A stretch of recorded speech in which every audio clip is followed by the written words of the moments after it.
May 1945, somewhere near the Elbe River, Germany. The war was over. But for the women standing behind the barbed wire, silence was more terrifying than the sirens ever were. They were once clerks, nurses, or camp auxiliaries, now labeled enemy women. Dust clung to their torn coats. Their faces were pale, not from fear, but from disbelief. Across the muddy compound, American guards marched in silence, rifles slung low, their uniforms still crisp from victory. An order echoed, short, sharp, and foreign. The women froze.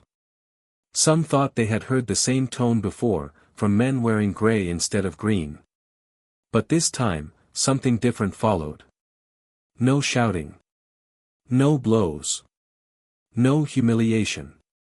Just an American officer, removing his cap, speaking through an interpreter, "You will be treated as prisoners of war, not as property."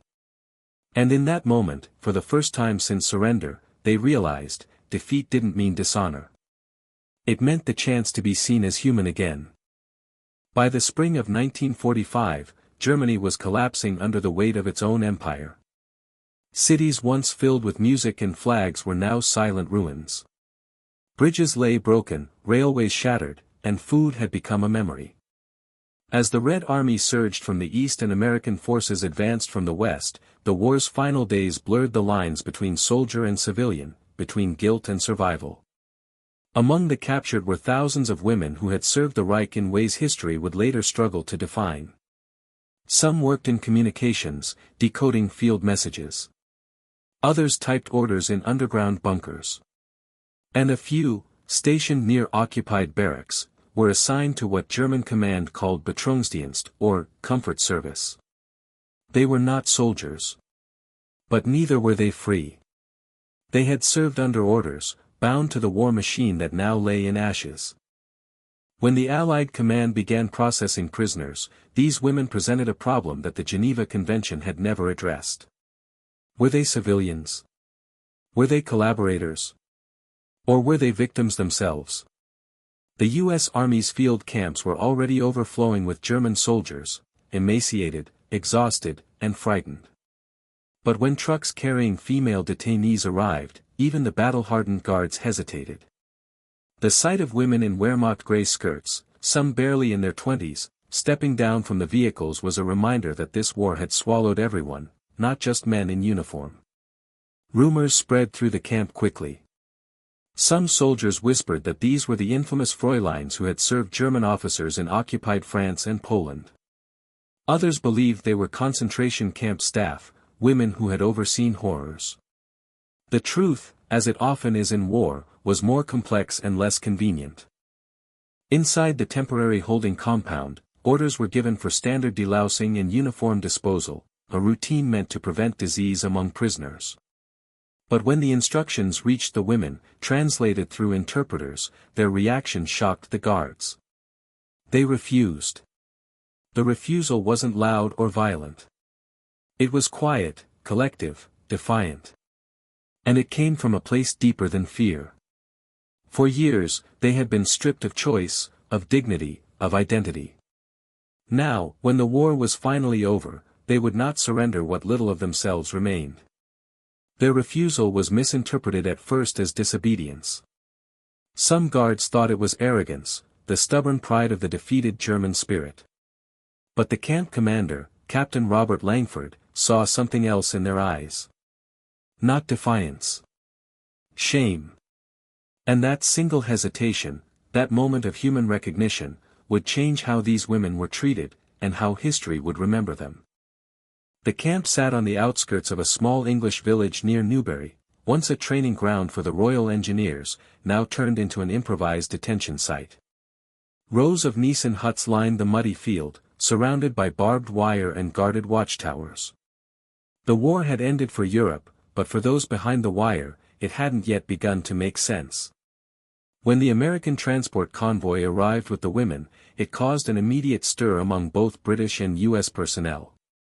Most soldiers had only ever dealt with male POWs. The presence of women, especially German women, disrupted the routine military order. Their arrival was documented carefully, each name, rank, and origin recorded, though much of the paperwork was incomplete. Some had served at Luftwaffe command posts, others in field hospitals, and a few in administrative units attached to SS divisions. Among them were women identified as camp workers, a label vague enough to hide a multitude of wartime realities. Some had indeed been forced into service under threat, others had volunteered, lured by propaganda, money, or sheer survival instinct. War had stripped choice away from all of them, but in different ways. The Allied officers didn't know what to do with them. The Geneva Convention of 1929 had clear rules for male combatants, but not for women who had served in non-combat or morally ambiguous roles. Were they to be interrogated? Released? Sent to displaced persons camps? No one had an answer. On their first night in the camp, the women were ordered to go through medical inspection, a standard procedure for all prisoners. The American guards, following protocol, issued commands translated into German by interpreters. The order was simple: remove all clothing for inspection and delousing. That was when the silence fell. One of the women, a former radio operator named Hilda, stepped forward and spoke quietly.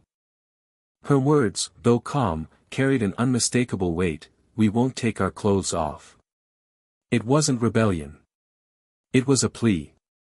To the guards, it seemed absurd, a necessary hygiene process turned into confrontation. But for the women, it was the final line.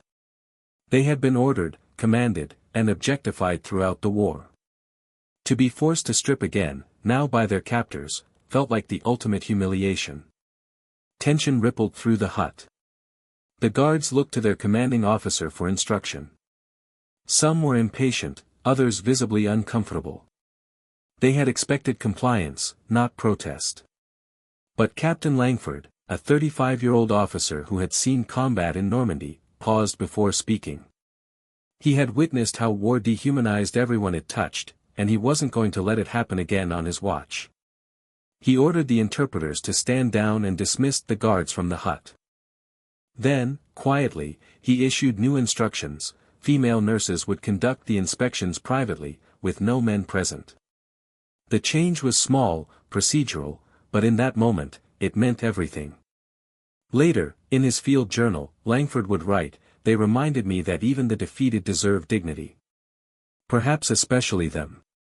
Word of the event spread through the camp within hours. Some officers questioned the captain's leniency. Others admired his humanity.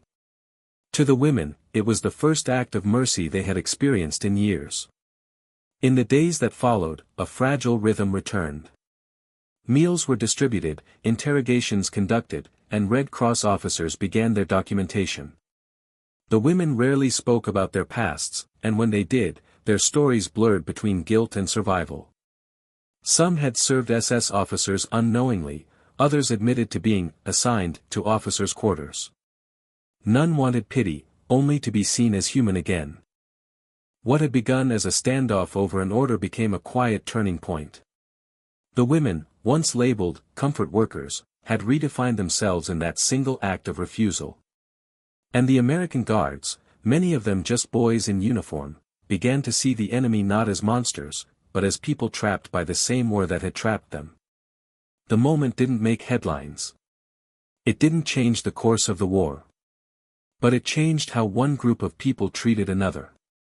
And in the aftermath of the world's greatest violence, that was enough to matter. In the dim light of dawn, the camp came alive with sounds of ration tins, boots on gravel, and the faint hum of generators. Yet beneath the routine, there lingered something unspoken, a fragile human recognition. For the women inside those huts, war had stolen identity, and captivity had blurred what was left of it. They were neither heroes nor villains anymore, just faces trying to exist beyond judgment. Many of the guards, especially the younger Americans, had expected bitterness or defiance. Instead, they found silence. The prisoners didn't curse their captors or plead for release. They simply waited, quietly, orderly, their movements deliberate, almost mechanical. Years of discipline and fear had trained them for survival, not confrontation. But in the privacy of their bunks, reality surfaced. A few women wept at night, muffling their sobs in rough blankets. Some clutched old photographs, parents, children, lovers, reminders of lives swallowed by ideology. One nurse noted in her report that several women refused to eat for days after arrival, convinced that accepting Allied food meant admitting guilt. The guards began leaving extra bread and coffee during early rounds. One even traded his chocolate rations for cigarettes, a silent gesture that broke down invisible walls. Humanity, once crushed under uniforms and ranks, began to re-emerge. It wasn't reconciliation. It wasn't forgiveness. It was something smaller, a quiet understanding that suffering wasn't exclusive to one side. The same hands that had once worked in occupied France or Poland were now washing laundry for their captors, the same eyes that had seen cities burn were now watching the English rain fall beyond the wire. And in that grey stillness, the line between victor and vanquished began to blur. Angle 2, the tactical dilemma for the Allied command, the presence of female POWs, especially those associated with German military or occupation units, posed a unique logistical and moral challenge. These were not standard prisoners of war, they were witnesses to the machinery of the Third Reich, yet often not its architects. Military intelligence wanted information, names of officers, field codes, and details about the movement of supplies during the final months of the war. But interrogating women who were neither trained soldiers nor willing collaborators demanded tact, not force. Captain Langford's approach soon became a model across other holding camps. His insistence on humane procedure wasn't born of sympathy, it was tactical discipline. He understood that the post-war world was being watched closely, especially by journalists and Red Cross observers. The way the Allies treated their prisoners would shape not only history's judgment but also the future of occupation policy in Germany. He ordered his men to maintain strict professionalism, no jokes, no mocking, no unnecessary orders. Instead of forced compliance, he prioritized psychological insight. Medical staff were briefed to document emotional states as carefully as physical conditions. What emerged was unexpected. Many women volunteered small but significant information, not under duress, but gratitude. The interrogators learned about SS unit movements, ration shortages in late 1944, and even destroyed command files. What brute force might have crushed, empathy quietly unlocked. The tactical value of restraint became clear, discipline, not domination, kept order. Langford's report noted, respect yields more truth than intimidation. Even the defeated respond to dignity. It was a sentence that would echo through intelligence divisions long after the camp itself closed. Angle 3, the psychological battle for both sides of the wire. The greatest fight wasn't physical, it was psychological. For the German women, captivity stripped away the last illusion of purpose. The Reich they had served was gone, Hitler was dead, and the ideology that once promised glory had turned to ash. They were left facing not only defeat but the haunting question of complicity. Some wrestled with guilt, not for what they had done, but for what they had allowed to happen. Others retreated into denial, insisting they had been just following orders, or merely secretaries. But the silence that hung in those huts wasn't just fear, it was reflection. For the American guards, the psychological weight was different. They had been taught to hate the enemy, to see them as the cause of every ruined city and every lost friend. Yet here they were, standing face to face with women barely older than their sisters, many malnourished, trembling, terrified. It created confusion. Compassion felt like betrayal, cruelty felt like duty. Psychologists later noted that this type of moral dissonance became common in post-war camps. Guards developed empathy fatigue, a numbness from being torn between humanity and authority. Langford noticed it early and rotated his men weekly, ensuring no one stayed too long inside the huts. He understood that even small acts of decency could erode discipline if not balanced with order. The battle inside the mind was as real as any fought with bullets. Both captor and captive carried ghosts, some visible, others buried deep. And though the war outside had ended, inside these fences, another kind of war quietly continued, the war to remain human. Angle 4, Leadership and the Weight of Command. Captain Robert Langford stood at the edge of the compound one cold morning, the horizon barely visible through mist. The sound of boots, the faint rattle of the mess tins, and the smell of damp wool filled the air. He had led men in combat, but this, he would later admit, was harder. Leadership in war meant survival. Leadership after war meant restraint. Langford's orders from London were clear: maintain order, ensure humane treatment, and collect intelligence. But how does one command soldiers trained for battle to now protect those they once hunted? He began by leading through example. He never raised his voice, never allowed mockery of prisoners, never tolerated indiscipline. He reminded his men that they were not conquerors, but custodians of a fragile peace. Reports from other camps showed a different story: abuses, neglect, revenge disguised as discipline. Langford's approach was an anomaly. Yet, it was his method that historians would later praise. He saw that the real test of a military man was not in how he fought the enemy, but how he treated the defeated. Years later, in a quiet interview, he would reflect, "War teaches you how to destroy. But only peace demands you learn to rebuild, even if that rebuilding starts with a single loaf of bread passed through a wire fence."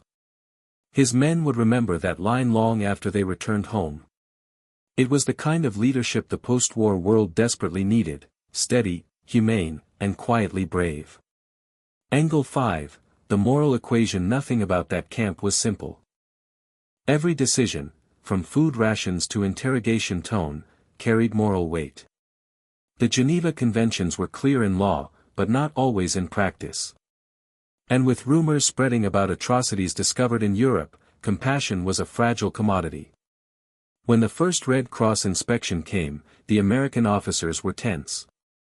The prisoners, too, seemed uncertain: would they be punished for speaking honestly? But what the inspectors found surprised them: a camp that ran not on cruelty, but discipline. Women were thin but healthy, their quarters clean, their treatment firm yet fair. The moral paradox was striking: the same soldiers who had bombed German cities were now protecting German women from hunger and disease. It wasn't kindness alone, it was the realization that civilization could not survive on vengeance. One American chaplain wrote in his logbook, "The truest victory comes when mercy is extended to the fallen. Only then does war truly end." That moral lesson spread quietly through Allied ranks. When news reached other camps, procedures began to change, inspections grew stricter, abuse reports declined, and prisoners' welfare became a matter of pride rather than burden. The war had broken nations, but inside these small barbed wire worlds, decency was rebuilding them, one humane choice at a time. Angle 6, The Legacy of Dignity. Years later, when the war was long over, records of that camp surfaced in declassified archives. They showed something rare: empathy surviving within a system built on conflict. Several of the former prisoners later wrote letters to British and American veterans. One read simply, "You treated us like human beings, when we no longer knew what that meant." That single line, historians would later note, captured the invisible victory that occurred far from battlefields. It wasn't about weapons, or ideology, it was about the endurance of humanity when the world had nearly forgotten it. The legacy of that small camp reached beyond those fences. It influenced post-war rehabilitation efforts, Red Cross procedures, and even the tone of early Allied occupation policies in Germany. The lessons learned there would ripple through the rebuilding of Europe, proving that decency, even in the smallest measure, could outlast hate. And as the last prisoners were repatriated, a quiet moment settled over the compound. The barbed wire would soon be taken down, the guard towers dismantled. But for those who had lived through it, both captor and captive, something deeper had changed. They had seen what humanity looked like when stripped of rank, uniform, and ideology. And that, perhaps, was the truest victory of all. It began on a quiet, gray morning. The mist hung low over the camp, muffling sound and softening outlines. In the women's compound, orders were shouted, brisk, procedural. The guards were preparing for the weekly hygiene inspection, a standard Allied protocol to prevent disease. But when the officer in charge gave the command for the women to line up for delousing and inspection, something broke the rhythm. The prisoners refused to move. At first, it was a murmur, a ripple of confusion, then stillness. One woman, a former Red Cross nurse named Hilda, stepped forward. Her face was pale, her voice trembling yet firm. "We will not take our clothes off." The guards froze. The American sergeant, young, tired, unshaven, blinked as if he hadn't heard right. "What did she say?" he asked. The interpreter repeated it quietly. What followed was not chaos, but silence, a silence heavy enough to carry across the wire. The women stood shoulder to shoulder, defiant yet frightened, hands clasped tightly at their sides. They were exhausted, hungry, stripped of nation and uniform, but in that moment, they reclaimed something: dignity. The officers faced a choice. Force compliance, or find another way. The senior guard, Captain Langford, stepped forward slowly. He looked at the faces behind the wire, not enemies, not soldiers, just human beings who had seen too much humiliation already. He lowered his cap and spoke quietly, "No one will touch them." Then, turning to his men, he ordered the inspection cancelled. Instead, the prisoners were given soap, water, and privacy, small, almost meaningless gestures that, in the world of post-war camps, meant everything. For a long moment, no one moved.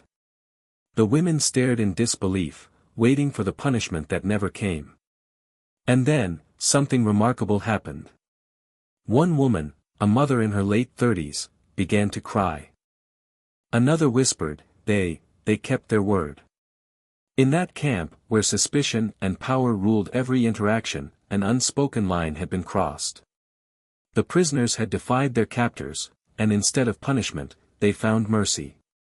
That single act, that refusal and that restraint, would ripple through the camp in ways no one could have predicted. The guards' decision not to force the issue marked a turning point, not just for those women, but for the men guarding them. They realized something profound that morning: victory wasn't about dominance anymore. It was about control, of oneself. And as the day went on, the camp felt different. Quieter. Lighter. The air no longer smelled only of fear. It smelled, faintly, of respect. In the days that followed, the story spread through the camp like a quiet rumor. It passed from one hut to another, whispered between women peeling potatoes, between guards lighting cigarettes in the fog. The Americans didn't force them. For the German women, it was unthinkable. In the last months of the war, they had seen what soldiers could do when the rules broke down, when victory tasted like revenge. They had braced themselves for the same. Instead, they were met with a strange kind of discipline. Captain Langford's decision had been risky. His superiors might have called it weakness. But to the men standing watch on those cold nights, it felt different. It was the moment they stopped seeing prisoners as faceless enemies and started seeing them as people. The guards began small gestures, sliding extra bread through the fence, letting the women wash their clothes longer than the regulations allowed, returning confiscated photographs of families. In the evenings, when the camp generator flickered and the world went dim, some of the women could be heard singing faintly in German, not military songs, but lullabies. It was haunting, beautiful, and human. The Americans listened in silence. Some said it reminded them of home. Others turned away, unable to reconcile kindness with the ruins of the war they'd just fought. And yet, something subtle had changed, in both sides. A kind of mutual recognition had replaced suspicion. The women understood that not every enemy wore cruelty in his eyes. The guards realized that victory could coexist with compassion, that mercy didn't diminish strength. By the end of that week, the official reports would record nothing unusual, routine inspection suspended due to morale concerns. But for those who were there, that line hit a story: the day German comfort girls refused orders, and American soldiers responded not with force, but with restraint. In a war remembered for its brutality, this single act, small, quiet, and unseen by the world, stood as proof that even amid rubble and ruin, humanity could still surface. And it did, not through power, but through understanding. By the spring of 1946, the camp had changed. The snow had melted into thick mud, and the wooden huts, once symbols of confinement, now felt like temporary shelters before an uncertain future. The war was over. But for those inside the wire, it hadn't really ended. Most of the German women had been moved from one Allied camp to another. Some were interrogated, others labeled non-essential personnel. But for the small group under Captain Langford's command, a new understanding had formed, an unspoken truce between the defeated and the victors. The Americans, bound by Geneva Convention regulations, were required to maintain basic care. Yet, beyond that, Langford insisted on something more: dignity. The same women who once refused to undress in front of soldiers were now helping to sew uniforms, wash bandages, and prepare food for other detainees. They were still prisoners, but they no longer felt like spoils of war. One army doctor later wrote in his report, "I've never seen a transformation so rapid." Fear was replaced by structure. Anger by routine. These women responded not to punishment, but to respect. But outside the fences, the political winds were changing. News from Nuremberg was spreading across Europe. Words like reparations, war guilt, and denazification dominated every radio broadcast. Public sympathy for any German, even civilians, was scarce. The Americans in the camp found themselves walking a moral tightrope, balancing duty with compassion in a world still raw from horror. Still, Langford refused to let bitterness creep in. He reminded his men daily, "You can't rebuild the world with hate still in your hands." And so, for months, life inside that small compound followed a rhythm: work, rationing, silence, and at dusk, the faint echo of women's voices singing the same songs they once sang behind locked doors. The guards never joined in. But they listened. Always. When headquarters finally ordered the transfer of all female POWs to a larger facility in Wales, many of the American soldiers volunteered to escort them. Not because they had to, but because they didn't want their last memory of those women to be behind barbed wire. On the morning of departure, the women walked in a single file toward the trucks. Most carried nothing, just the same weary faces and folded hands. As they passed the gate, a few nodded silently to the guards. No words. No salutes. Just human acknowledgement. In the logbook, that day was marked simply, "Transfer completed." No incidents. But for those who had lived it, that was the day war finally ended, not by treaty or surrender, but by grace between strangers.